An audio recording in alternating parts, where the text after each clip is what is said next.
예, 이렇게 미국이 현지 시간으로 3일 베네수엘라의 수도 카라카스 일대를 공습했습니다. 도널드 트럼프 대통령은 마두로 베네수엘라 대통령을 체포해서 베네수엘라 밖으로 이송을 했다고 밝혔는데요. 관련한 내용은 김열수 한국군사문제연구원 안보전략실장과 함께 연결해서 알아보겠습니다. 실장님 나와 계십니까? 네네, 안녕하세요. 예, 안녕하십니까. 자, 이렇게 2026년 새해가 밝자마자 트럼프 행정부가 베네수엘라에 대한 공습을 감행했습니다.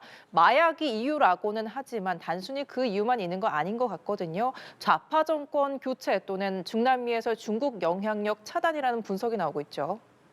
예, 뭐 한 네 가지 정도로 요약해서 말씀을 드릴 수 있을 텐데요. 예. 제일 중요한 것은 이제 베네수엘라가 지금 미국이 굉장히 그 관심을 갖고 있는 펜타닐 마약이죠. 그 유통의 핵심 허브로 판단을 하고 있고요. 그래서 이제 마두로 대통령한테는 마약 테러 혐의자로 이렇게 규정을 하고 5천만 달러 현장금까지 걸려 있는 그런 상황이거든요.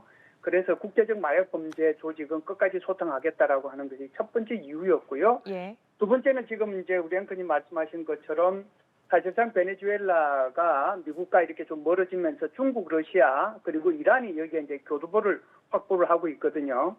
중국은 이 베네수엘라를 그 1대1로의 거점으로 생각하고 있고요. 러시아는 여기에 군사 고문단이 가 있고 더더군다나 마두로 대통령의 경호를 지금 담당을 하고 있는 그런 상황이고요. 이란도 굉장히 그 베네수엘라하고는 사이가 좋습니다. 그래서 미국의 앞마당인 사실상 뭐 뒷마당이라고 봐야 되겠죠. 앞마당은 카리브해고 뒷마당은 뭐 중미, 남미가 해당이 될 텐데 여기에 이게 사실상 이렇게 중국이나 러시아 그리고 이란이 여기 마음대로 활동하는 것은 안 된다. 어떻게 보면은 트럼프 대통령의 그 신몰로주의 그것을 실천할 필요가 있겠다라고 이제 생각을 해서 공습을 했고요. 예. 세 번째는 이제 에너지 안보하고 자원 통제하고 관련이 되는 건데 베네수엘라는 아시다시피 세계 석유 매장량 1위지 않습니까? 그래서 이제 이것을 앞으로는 이제 친미 정권 하에 좀 두어서 이게 에너지 안보와 자원 통제를 좀 하겠다라고 하는 거고요. 마지막은 지금 이제 미국의 국내 정치하고 관련이 될 텐데 트럼프 대통령이 지지율이 굉장히 떨어져 있지 않습니까? 예. 그래서 이번에 이런 공습을 통해서 지지층을 결집하는 확실한 그런 계기가 될 수 있기 때문에 그러지 않았느냐라고 생각을 하고요. 한 가지 더 그냥 추가적으로 말씀을 드리면 이게 참으로 이게 뭐 우연이라고 볼 수도 있는데 1989년도에 아버지 부시 대통령이 파나마를 침공해서 노리에가 대통령을 그때 붙잡아 왔거든요. 그때도 노리에가 대통령한테 마약 밀매 혐의로 이걸 붙잡아 왔는데 그 날짜가 1월 3일이었습니다. 그래서 아주 우연인 듯 또 우연이 아닌 듯 그런 형태가 된 것이 아닌가 이런 생각을 합니다. 예, 약 4가지 정도 이유를 주셨는데 마약이나 또 국제 관계 속에서 복잡한 이해관계 등등이 있을 것이다라고 짚어주셨습니다. 이번 공습 사실 어떤 무기를 이용해서 타깃은 어디였고 또 그 규모가 어느 정도였는지가 궁금하거든요. 예, 이게 이제 작전명은 오퍼레이션 서던 스페어라고 살짝 이건 뭐 지난 8월 달부터 이 작전명은 그대로 있었던 겁니다. 그래서 오퍼레이션 서던 스페어 작전 하에 이제 동원된 무기들을 보면 아무래도 이제 최첨단 스텔스 자산들 F-35, 뭐 A, C 이런 것들이 이제 동원이 됐고요. 정예 특수부대 요원들이 이제 동원이 됨으로써 결국 외과 수술식 타격과 참수 작전이 결합된 그런 행태로 작전이 이루어졌다라고 봅니다. 지금 카리브해에는 포드 항공모함이 전개돼 있지 않습니까? 그래서 예. 그 포드 항공모함에서 이 스텔스 전투기가 뜨고요. 그리고 이제 침묵의 살인자라고 볼 수 있는 헬파이어 미사일을 발사하는 NQ-9 리퍼 같은 것들이 동원이 됐고요. 전자 교란을 하는 핵심적인 무기 체계죠. EA-18G라고 하는 그라울라 이런 것들이 아마 좀 동원이 되지 않았는가 보고요. 그리고 이제 병력들을 실어 나르기 위해서는 CV-22라고 하는 오스피리 헬기하고요. CH-47 지누커 헬기가 동원이 됐을 텐데 여기는 아마 델타 포스라고 하는 특수전 병력하고 75 레인저 연대가 아마 동원이 됐을 겁니다. 주 타겟은요. 아무래도 마두로 대통령의 대통령궁 그리고 공군 기지 그리고 이제 이런 스텔스 전투기들이나 이런 것들이 마음대로 활동할 수 하기 위해서는 레이더나 이런 것들이 전부 다 그 무력화돼야 되는 거거든요. 그래서 이제 주로 레이더 이런 기지나 안테나 기지 이런 것들을 폭격을 했고, 그리고 이제 주요 항구, 핵심적인 항구죠. 그런 항구들에 대한 폭격도 있었다. 이렇게 볼 수가 있겠습니다. 예, 핵심 무기들이 사용이 된 이번 공습, 사실 베네수엘라도 만일의 사태에는 대비를 하고 있었을 것으로 추측이 되고 있는데 공습 시간이나 방법 측면에서는 예측을 하고 있었을까요? 어떻게 보시는지요? 그래서 이제 이 문제가 제가 이제 지난 8월 달부터 오퍼레이션 서던 스페어라고 하는 작전이 전개가 됐다고 얘기를 하지 않았습니까? 네. 그래서 이제 8월 달이면은 지금 벌써 4달이 이제 지난 상태거든요.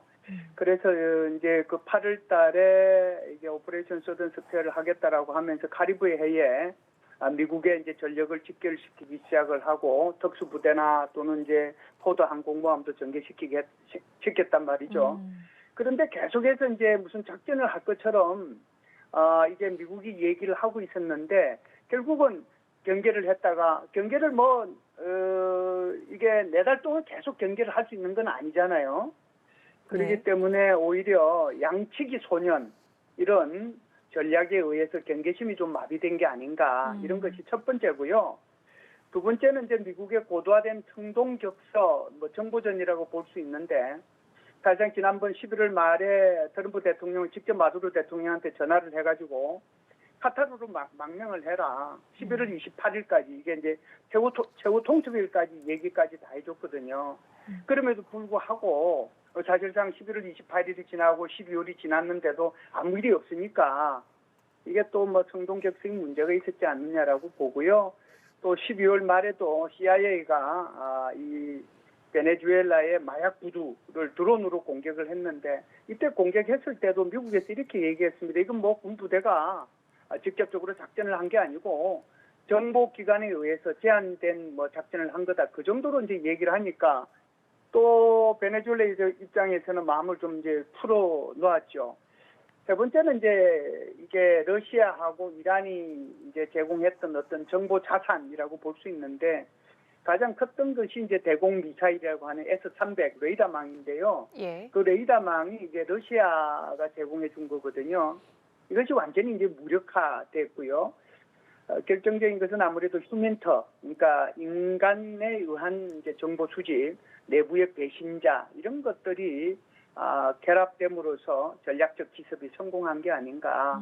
그래서 베네수엘라 입장에서 보면 4달 동안 계속 이제 곧 미국이 공격할 것처럼 이렇게 해서 거기에서 대비를 하다가 지친 상태인데 그 지쳐 있는 상태에 미국의 고도화된 청동격서와 그리고 이제 사전에 이런 미국이 안테나나 그렇지 않으면 레이더망을 다 부수고 난 뒤에 이제 들어갔으니까 아마 베네수엘라도 예측하는 데는 한계는 있었을 거다 이렇게 봅니다.